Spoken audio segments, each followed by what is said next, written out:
తెలంగాణ రైతులకు good news. రైతుల అకౌంట్లో బోనస్ డబ్బులు జమ.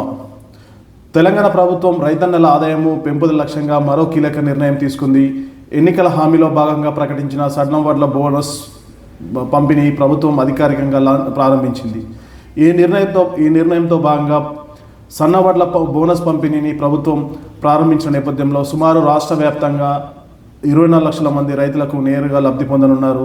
సన్నకారు రైతులు సాగు చేసిన రైతులకు కనీస మద్దతు ధర కింద క్వింటాల్కు అదనంగా 500 రూపాయలు బోనస్ చెల్లించేందుకు ప్రభుత్వం 649.84 కోట్ల నిధులను విడుదల చేసింది. ఇప్పటికే నగదు బదిలీ ప్రక్రియ ప్రారంభమైందని అధికారులు స్పష్టం చేశారు. అయితే నగదు జమ ప్రారంభించిన తొలి రోజులోనే లక్షల ఖాతాల్లోకి నగదు జమ అయిందని, శుక్రవారం ఒక్క రోజే 2,49,406 అకౌంట్లో బ్యాంక్ ఖాతాల్లో బోనస్ మొత్తం జమ అయినట్లు అధికారులు వెల్లడించారు. అదే రోజుకు 11,45,000 మంది రైతులకు 59,74,74 లక్షల టన్నుల ధాన్యానికి ప్రభుత్వం కొనుగోలు కేంద్రాల్లో విక్రయించినట్లు తెలిపారు. రాష్ట్ర పౌర సరఫరాల శాఖ, ఆర్థిక శాఖ సమన్వయంతో ఈ డైరెక్ట్ బెనిఫిట్ ట్రాన్స్ఫర్ ప్రక్రియ కొనసాగుతుంది. ఇంకా నగదు జమ కాని రైతుల ఖాతాల్లో సోమవారం నుంచి మిగిలిన మొత్తం జమ అవుతుందని అధికారులు వెల్లడించారు. అసలు ఈ బోనస్ ఎవరికి వర్తిస్తుందనేసి ఒకసారి వివరాలు చూద్దాం. ప్రభుత్వం నిర్దేశించిన 33 రకాల సన్న బియ్యం రకాల సాగు చేసిన రైతులకే ఇది 500 రూపాయల బోనస్ లభిస్తుంది. మరియు ప్రభుత్వ కొనుగోలు కేంద్రాల్లో ధాన్యం విక్రయించిన రైతులకు మాత్రమే బోనస్ వర్తిస్తుంది.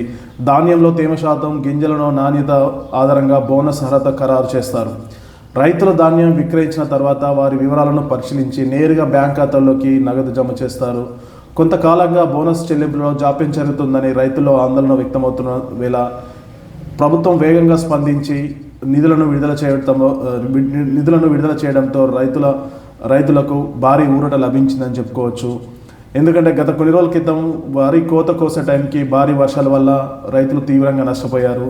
ఇప్పుడు మిగిలిన ధాన్యాన్ని ప్రభుత్వానికి అమ్మిన తర్వాత వచ్చే 500 బోనస్తో ఎంతో కొంత రైతులకు ఊరట లభించే అవకాశం కనబడుతుంది. పంట పెట్టుబడి భారీగా పెరిగిన పరిస్థితుల్లో క్వింటాల్కు అదనంగా 500 రూపాయలు రైతులకు పెద్ద ఊరటనిస్తుందని చెప్పవచ్చు. సన్న వడ్లకు బోనస్ ప్రకటించడంతో భవిష్యత్తులో దొడ్డు రకాల కంటే సన్న రకాల వరి సాగు భారీగా పెరగనుందని, దీనికే సన్న రకం సైడే రైతులు మొగ్గు చూపే అవకాశం ఉందని వ్యవసాయ నిపుణులు అభిప్రాయపడుతున్నారు.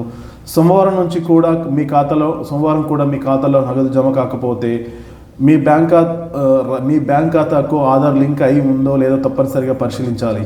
పౌర సరఫరాల శాఖ వెబ్సైట్లో ఫార్మర్ కార్నర్ ద్వారా ఫిర్యాదు నమోదు చేయొచ్చని, లేదా మండల వ్యవసాయ అధికారి లేదా కొనుగోలు కేంద్ర ఇన్ఛార్జిని సంప్రదించి వివరాలు సమర్పిస్తే మీకు యొక్క బ్యాంక్ వివరాలు అప్డేట్ అవుతాయనేసి అధికారులు వెల్లడించారు.